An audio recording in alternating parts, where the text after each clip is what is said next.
कालच मी माझ्या माहेरी आले आणि आज मात्र व्हिडिओची सुरुवात करते आणि माझ्या माहेरचं जे घर आहे का त्याच्या भोवती असं खूप छान हिरवेगार झाडं वगैरे आहेत आणि अवतीभोवती आहे ना चारही बाजूने डोंगर आहेत आणि खरंच सांगते तुम्हाला इतकं सुंदर वातावरण आहे की मी तुम्हाला कायच सांगू। आणि जे हवा वगैरे आहे का खूप मोकळी हवा आहे आणि जे माझ्या माहेरचं घर आहे त्याच्या अवतीभोवतीचा जो काही परिसर आहे ना तो मी पुढे तुम्हाला दाखवतेच आणि इतकं सुंदर वाटतं हे सगळं बघताना। आणि ही जी मजा आहे का ही फक्त गावाकडेच शेतातील घरात आपण अनुभवू शकतो आणि ती मला अनुभवायला मिळते ना, हेच माझ्यासाठी खूप आहे। चला तर मग आता मी व्हिडिओला सुरुवात करते। दाराच्याच बाजूला असं सुंदर असं गुलाबाचं झाड आहे आणि हे झाडाला खूप जास्त फुलं येतात आणि लाल कलरचं गुलाबाचं झाड असल्यामुळे आहे ना अजूनच छान वाटून जातं। आणि समोरच पाहिलं तर छान असं आंब्याचं झाड आहे आणि इतकं त्याला पानं आहेत त्या झाडाला की असं हिरवं हिरवं पाहून आहे ना मनाला खूप छान वाटून जातं। आणि त्यानंतर मामाच्या गावाला आलंय आणि मस्ती होणार नाही असं तर कधी लेकरांचं होणारच नाही। तर इतके खेळ हे खेळत होते आज की मी तुम्हाला काय सांगू। ते खेळामध्ये इतके रमत होते, त्यांचे 5-5 10-10 मिनिटाला गेम बदलत होते आणि किती खेळावं आणि किती नाही खेळावं असं लेकरांना वाटत होतं।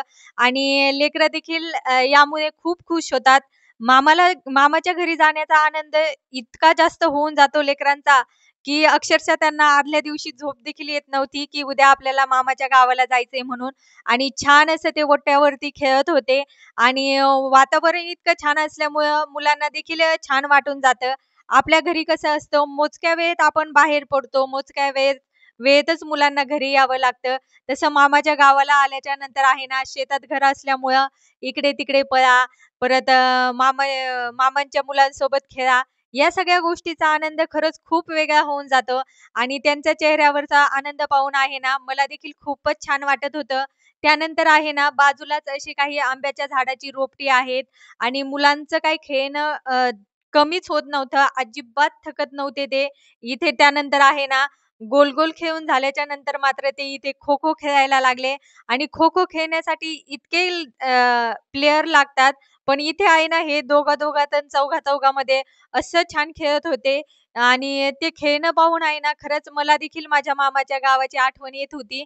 पण कसं असतं ना आपण मोठं होतं, आपल्याला लहानपणीच्या गोष्टी मात्र आठवतात, पण आपण मोठं झाल्याच्या नंतर आपलं मामाच्या गावाला काही तितकं जाणं होत नाही। पण मग हे जे लेकरं येतात ना असे मामाच्या गावाला खेळतात, तर मग हे जे बघून आहे ना तर आपल्याला पण खूप जास्त छान वाटून जातं। आणि इथं मुलांचा खेळ असा चालूच होता। रोज जशी खेळल्याच्या नंतर लेकरं थकतात ना, तर आज मात्र तसे काही थकतच नव्हते, कारण कसं आहे ना आज ते मामाच्या घरी होते।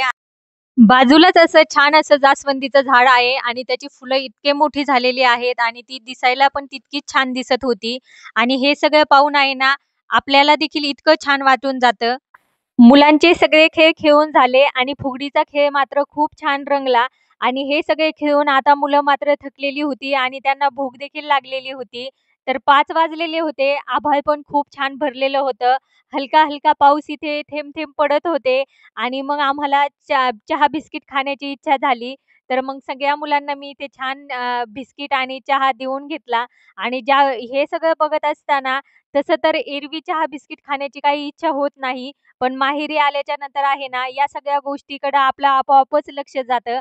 आणि मी देखील इथं चहा बिस्किट खाण्यासाठी घेतलं आणि चहा बिस्किट छान माझं खाऊन झालं आणि कॅमेरा पाहून आहे ना लेकरांना छान उड्या माराव्याशा वाटत होत्या।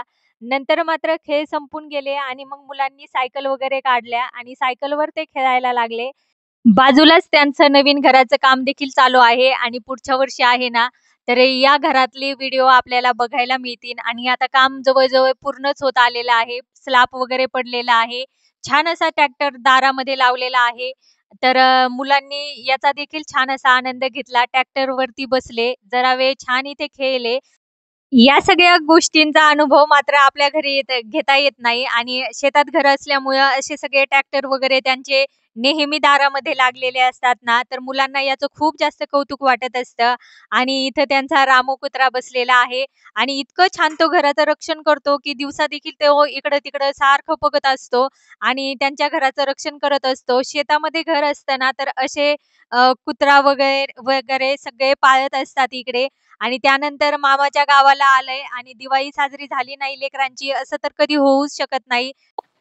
मामाच्या गावाला जायचंय आणि फटाके वाजणार नाही असं कधी होऊच शकत नाही. आणि लेकरांनी तर आदल्या दिवशीच बॅगेमध्ये खूप सगळे फटाके वगैरे भरून ठेवलेले होते. आणि या या लेकरांनी देखील भावाच्या लेकरांनी देखील छान असे फटाकडे यांच्यासाठी जपून ठेवलेले होते. आणि यांनी देखील त्यांच्या घरून फटाके आणलेले होते आणि सगळे मिळून आहे ना छान फटाकडे वाजवण्याचा आनंद इथे लेकरं घेत होते. आणि खूप सगळ्या सुरसुऱ्या वगैरे त्यांनी वाजवल्या, मामा-मामी वाजवली आणि हे सगळं पाहून आहे ना आई-बाबा असे छान खुश होत होते लेकरांना पाहून. कारण लेकरं लहान होती तर माहेरी देखील माझं येणं-जाणं जास्त होत होतं. पण आता जशी लेकरं शाळेत जायला लागलीत, तर मग आता सुट्टी पाहूनच यावं लागतं. असा गेला माझा आई-वडिलांकडील पहिला दिवाळीचा सुट्टीचा दिवस. आवडल्यास लाईक करा. चॅनलवर तुम्ही नवीन असाल तर चॅनलला सबस्क्राईबर करा. भेटूया उद्याच्या नवीन व्हिडिओमध्ये. तोपर्यंत धन्यवाद.